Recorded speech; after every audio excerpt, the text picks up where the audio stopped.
This was America, a land of contrasts. On one hand, an industrious north, its cities buzzing with factories and innovation. On the other, a rural south, where vast plantations stretched as far as the eye could see.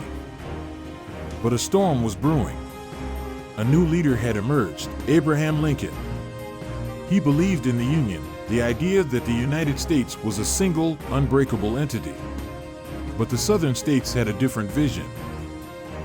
The country stood divided over an issue that cut to the heart of its identity: slavery. The North saw it as an evil that needed to be eradicated, while the South believed it was a cornerstone of their way of life. Charleston Harbor, Fort Sumter, stood as a symbol of that division.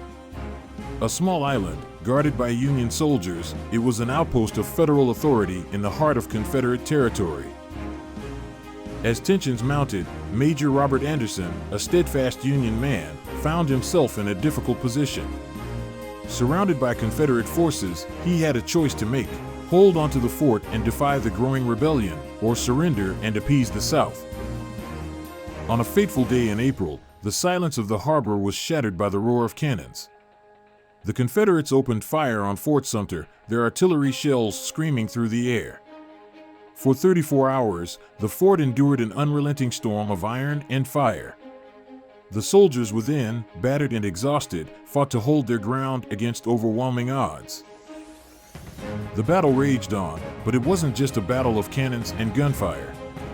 It was a battle of wills, a battle of ideologies, and a battle for the future of a nation. With supplies dwindling and the fort in ruins, Major Anderson made a painful choice. On April 13, 1861, he lowered the Union flag, signaling surrender. The surrender of Fort Sumter reverberated across the land. The North was furious, while the South saw it as a validation of their cause. The battle had ended, but the war was just beginning. Just 2 days after the surrender of Fort Sumter, President Lincoln took a decisive step. He declared a rebellion in the South, calling it an act against the Union itself. Lincoln's call was clear: he needed 75,000 troops to restore order and uphold the Union. But the response was anything but uniform.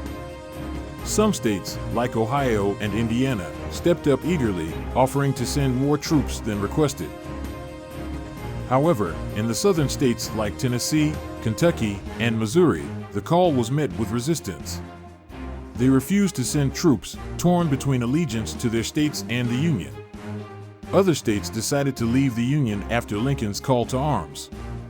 As the nation grappled with the aftermath of Fort Sumter, it was clear that the sparks of conflict had ignited a raging fire. The years ahead would see battles fought on fields and in hearts, a struggle that would test the very idea of a united America. Thanks for watching Historia I, where we discover the past to understand the present. Please consider showing your support by clicking the like button and subscribing to the channel.